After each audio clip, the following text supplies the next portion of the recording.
America had not yet entered the war. Pearl Harbor was still 5 months away. The country was tense in the specific way that countries are tense when they know something is coming, but don't know exactly what or when. Baseball was the release valve. The one place where the anxiety of 1941 could be set aside for 3 hours and replaced by something clean and defined and beautiful. You went to the ballpark, and the world outside stayed outside. And in the summer of 1941, the world inside the ballpark was producing something nobody had ever seen. 2 men, 2 records, 1 summer, simultaneously, in the same league, on different teams, going in different directions toward different kinds of immortality. Joe DiMaggio in New York, Ted Williams in Boston, the most elegant player in the game and the most stubborn player in the game.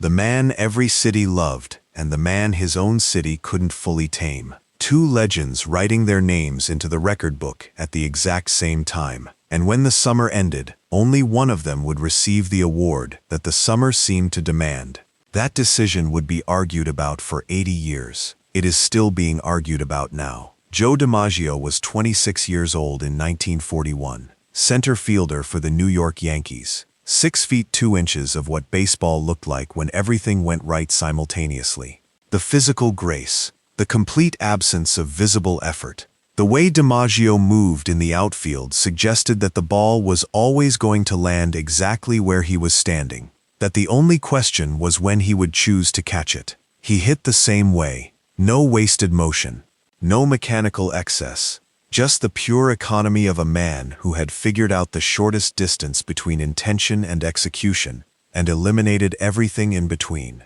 New York loved him. New York always loves its DiMaggios, the ones who make excellence look inevitable, the ones who don't appear to be trying because they have already, somewhere before anyone was watching, tried so completely that trying is no longer the right word for what they do. DiMaggio was that.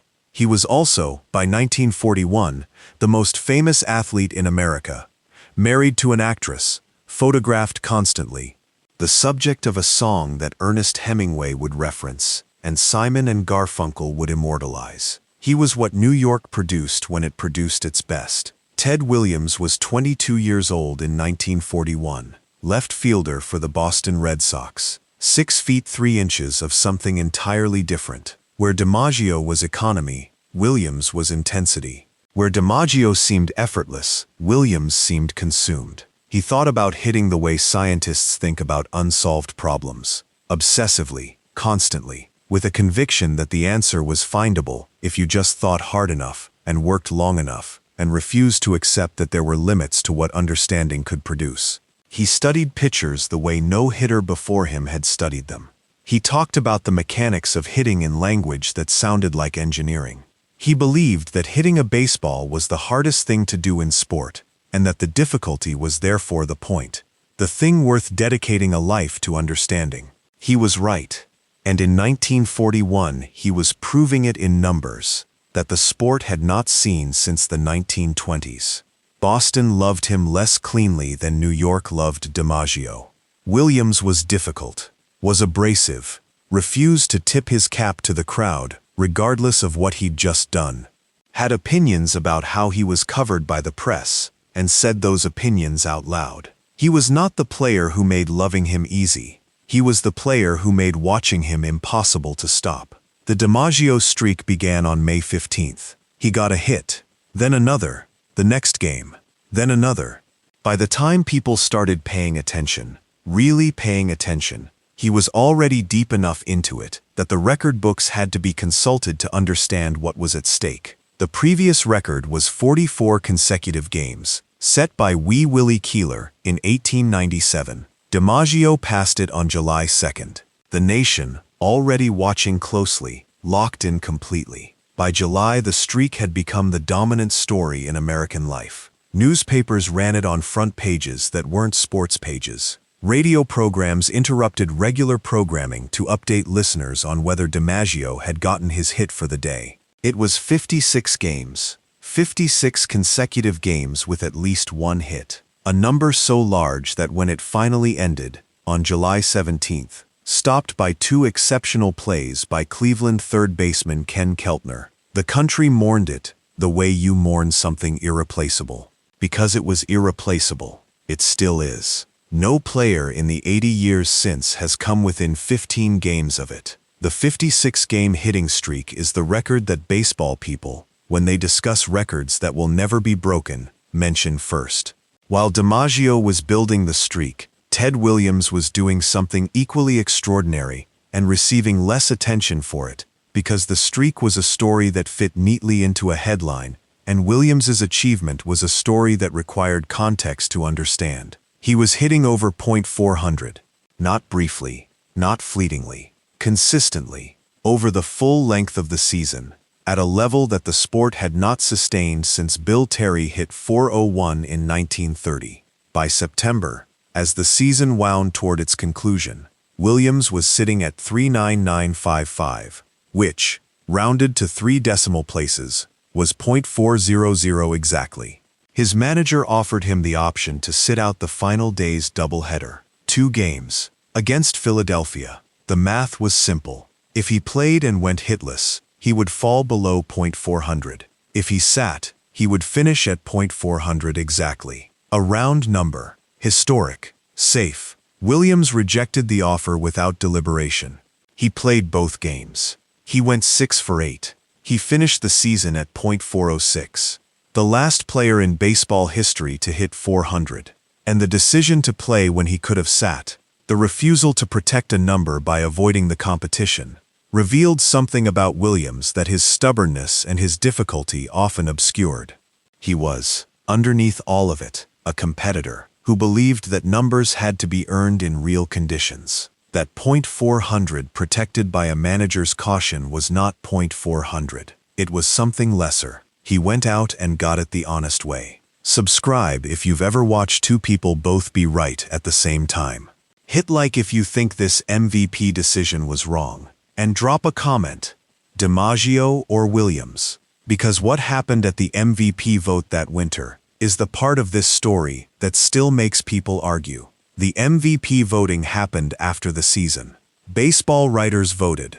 The results came back. DiMaggio won.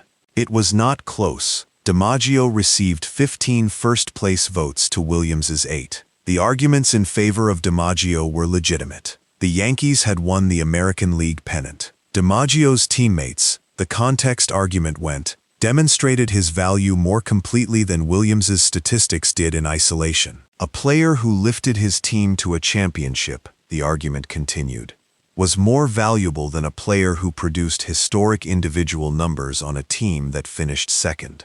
These were real arguments. They reflected a genuine philosophical disagreement about what value meant in a team sport. They were not wrong exactly, but they were also not complete. Because the other argument, the argument that a player hitting .406 in 143 games was the most valuable player in the league, was also not wrong. Also not complete. The question of which achievement was greater, which player was more valuable, which record was more significant, did not have an answer that everyone could agree on. It still doesn't. That was the beginning of an argument that baseball has been having for 80 years. Williams said nothing publicly when the results were announced. This was uncharacteristic. Williams had opinions about most things and stated them, usually without diplomatic softening. But about this he was quiet in public. In private, to teammates and to people he trusted, he said things that suggested he believed the decision was wrong. Not because DiMaggio was undeserving. Williams never claimed that. But because he believed that .406 was an achievement that had no equivalent, and that the writers had failed to recognize it correctly. He respected DiMaggio, said so explicitly and repeatedly over the years that followed. They were friendly in the specific way that two men who are frequently compared to each other can be friendly, with an awareness of each other that never fully separated itself from the comparison. DiMaggio, for his part, said that Williams was the best pure hitter he had ever seen. Said it more than once. Said it without qualification. The rivalry that the press constructed between them was partly real and partly manufactured. The real part was the competition of 1941, and the MVP vote that followed. The manufactured part was the animosity that the press needed to exist for the story to have a villain. There was no villain. There were two extraordinary players who had the best seasons of their careers simultaneously, and shared a summer that baseball has been talking about ever since. The question of which achievement was greater has never been settled. It never will be. The case for DiMaggio rests on the nature of the streak itself, on the fact that 56 consecutive games is a number that seems to belong to a different sport than the one played by everyone else. That it required not just talent, but a specific combination of health and fortune and clutch performance under daily pressure that may never align again for any player in any era. The case for Williams rests on the batting average, on the fact that .406 has not been reached in 80 years, that the sport has changed in ways that make 400 harder now than it was then, and that Williams achieved it while refusing the safety net his manager offered and insisting on earning the number in competition. Both cases are correct.